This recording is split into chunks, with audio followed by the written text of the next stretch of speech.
بفهم. با یاری از خداوند خدمت شما دوستان عزیز و گرامی شالوم عرض میکنم. بحث این هفته ما فرشته خوب یا فرشته بد.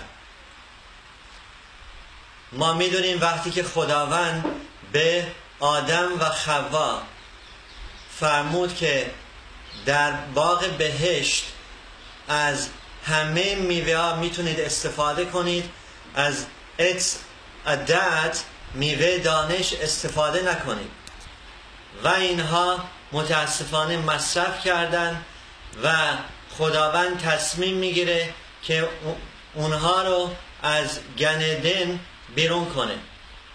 در تورای برشید فصل 3 جمله 24 نوشته شده: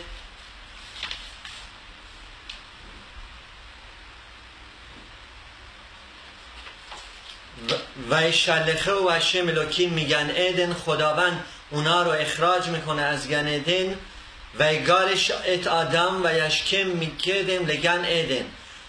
آدم خارج شد از گن ایدن و مسکن گرفت در شرق گن ایدن. ات هکرویم و اطلت اخره و میتپخ لشمور ادرخ تخاین. خداوند اونجا یه فرشته قرار داد با شمشیر واژگون شده که مواظبت کنه که اینا بر نگردن تو گن ایدن. راشی توضیح میده که این فرشته چه نوع فرشته بوده. راشی زال میفرماد که این هکرویم یعنی فرشته ملائکه خبالا، فرشته‌ای که صدمه می آوردن و آسیب می رسوندن. این نوع فرشته خداوند رو قرار داد در درب بهشت که اینها بر نگردن وارد بهشت بشن.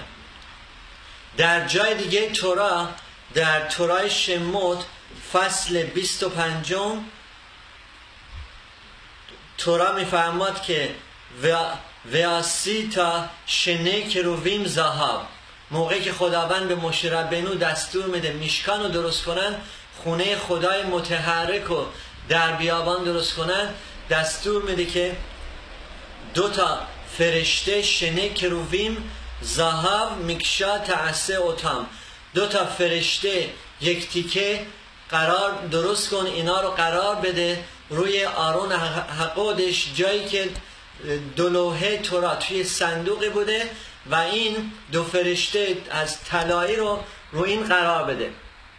راشی توضیح میده دوباره، بزرگترین مفسرین تورا، که کرویم اینها صورت بچه داشتن، پرتوف تینوک.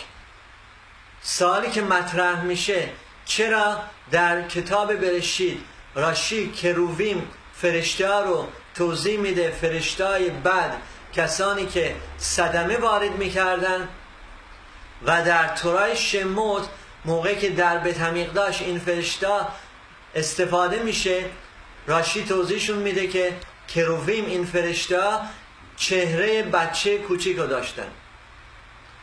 روش شیوای سلوبوتکا عرب موشه هیبشتین زخرانو لیبراخا یادشون بخیر میفرمان که تورا میخواد به ما درس یاد بده که همه چی بستگی به تربیت داره.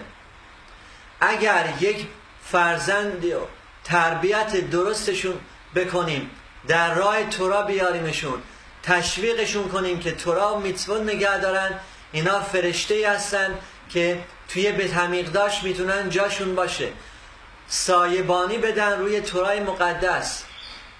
ولی موقعی که اینا دور بشن از بیت همیقداش، موقعی که اینا از تورا دور بشن، موقعی که باعث بشیم که تربیت خوبی نداشته باشن، متاسفانه اینا تبدیل میشن به یک نوع فرشته‌ای که آسیب میرسونن و دودش تو چشم پدر و مادر میره. از اینجا ما میآموزیم که چقدر مهم است که تشویق و واقعا تربیت صحیح درست و نزدیک آوردن فرزندان به راه تورا و میتوت انشاءالله که خداوند کمک کنه که بتونیم این راه و روش صحیح رو در زندگی انتخاب کنیم و تربیت صحیح و درستی به فرزندانمون بیاموزیم. هفته بسیار عالی داشته باشیم.